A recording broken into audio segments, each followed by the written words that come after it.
Hey, good morning, everybody. It is a very rainy Tuesday, and it's been raining for probably the last week, I think it's been.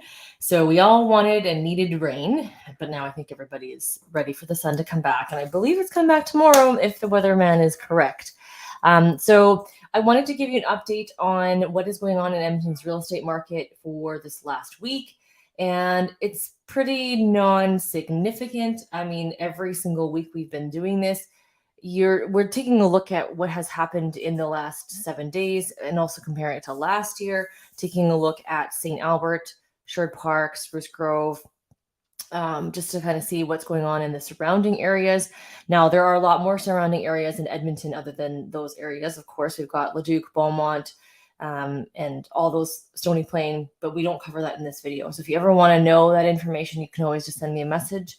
I do want to do a shout out to, I don't know if I'm saying your name correctly, Dioniso, who I met at the grocery store yesterday. Thank you for watching my videos. I told him I would give him a shout out if he was watching today.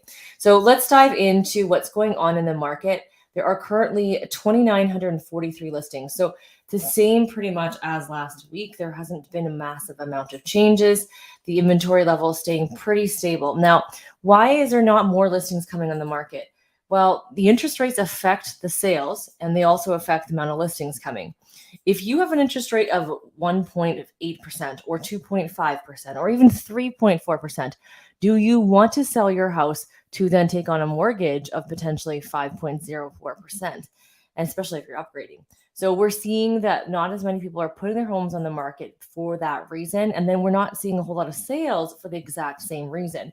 So if you take a look at St. Albert and Sherwood Park and Spruce Grove, everyone's inventory is pretty much the same. Now, Sherwood Park at 107 is significantly like 20 some lower than it was last week. The sales in Sherwood Park have been consistent, and it's something of note that Sherwood Park's market tends to always stay strong no matter what the market is doing in Edmonton. So that's something, if you're looking at resale value, Sherwood Park is always really strong. Edmonton, of course, we're looking at the whole entire broad of Edmonton. And with pending sales in Edmonton, so what deals went pending? So what deals got contracts? We're seeing 240 last week versus 277 the week before. And then in St. Albert, pretty much the same, 25 versus 27. Sherwood Park, 26, 20 versus 22. And Spruce Grove, 16, 15. So nothing crazy. However, we are seeing a downward trend in pending sales in Edmonton. If you look back a few months, I'm noticing that it's going downwards and downwards. So things are starting to pick up in terms of people reaching out to me for buying and selling. So I'm suspecting, and also we saw that interest rate hike 2 weeks ago, I'm suspecting we'll start to see the pending sales increase a little bit in the next couple weeks, as probably month, as people need to firm up their rate holds, because rate holds are only for 120 days. And then I'm guessing, start to see quite a bit of a slowdown in September. So if you're looking to sell, you want to do that now before it gets really quiet. Typically right now is not ideal because things start to slow down in the summer. But like I mentioned, I think we've got a little bit of a delay in market. And so you might actually see some little bit of an influx, and hopefully we'll start to see buyers make some decisions. I know some of our listings are getting showings, but no offers. And so buyers are definitely taking their time making decisions these days compared to what they used to. Unless your price is super enticing, they're not going to jump, even if the house is at market value. They're going to jump if it's slightly below market, and that's something really important to think about. So sold in the last day for single family homes, you've had 204 versus 222. And then in St. Albert, 16 versus 29, so less. And Sherwood Park is pretty much the same, 20 and 20, and Spruce Grove just a little less at 12 versus 19. So if you take a look at last year, let's take a look, because last year at this time was quite a bit slower. We have 204 versus 327, St. Albert 16 versus 25, Sherwood Park 12 versus 27, and Spruce Grove 12 versus 22.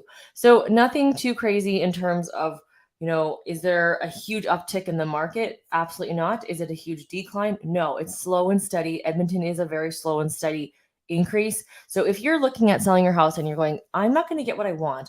I bought my house last year. I don't want to be here anymore. I bought my house 2 years ago. Why hasn't it gone up in price?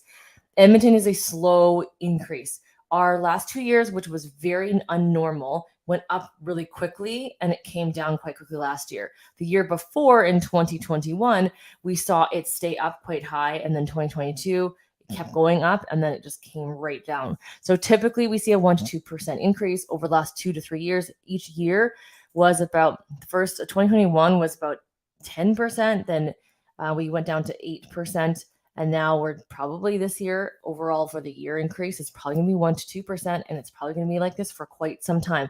Now, don't forget, when the interest rates do go down eventually, prices will go up. So there is a dilemma of if you want to wait for your house price to increase, yes, the interest rates will go down. However, now when you go to buy something, you're also buying in that same market.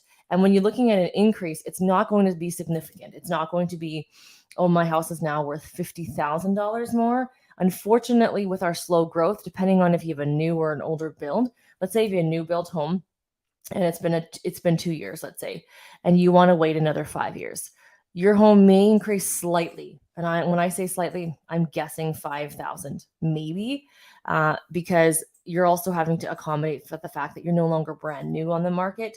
You're older, the warranties are all over, and all that kind of stuff. And resale and new home builders or buyers don't tend to look across. It's really weird because the new builds are still more expensive. The resales are more of a better deal because landscaping, window coverings, everything's done. But for some reason, that buyer that wants the new, they don't care if this is cheaper, even if the house is only 1 or 2 years old. So you got to take that into consideration. There is a equity change, just like when you buy a new car, and you drive it off the lot, it loses value right away. Unfortunately, that's kind of similar, not as much with houses, but it is kind of a similar idea. So if you are wondering if now is a good time to sell or buy, you have to look at your situation, your neighborhood, and what you're moving into, because that's going to be a big thing. For new first-time home buyers, my encouragement, don't try to save that 20% down because it's going to keep rising. Do the 5%, get in while it is, and then you can refinance. No one's doing a 5-year fix right now because we know that in 5 years the interest rates won't be like this. So my mortgage broker is suggesting people do a 3-year rate at the most. And then we can always look at a refinance. You can get into a house, even if you're not moving in 3 years, you can refinance and get a better interest rate when the rates do go down, because they're not going to stay here. But I suspect they'll never go down below 4%. Maybe they will, but it was very abnormal to have 1 and 2% interest rates. So hopefully that helped you. Stick a comment in the comments below if you need any questions answered, and we'll talk to you next week. And if you've watched my video on Sunday, we put out the market stats for the whole month of May. Talk to you guys later.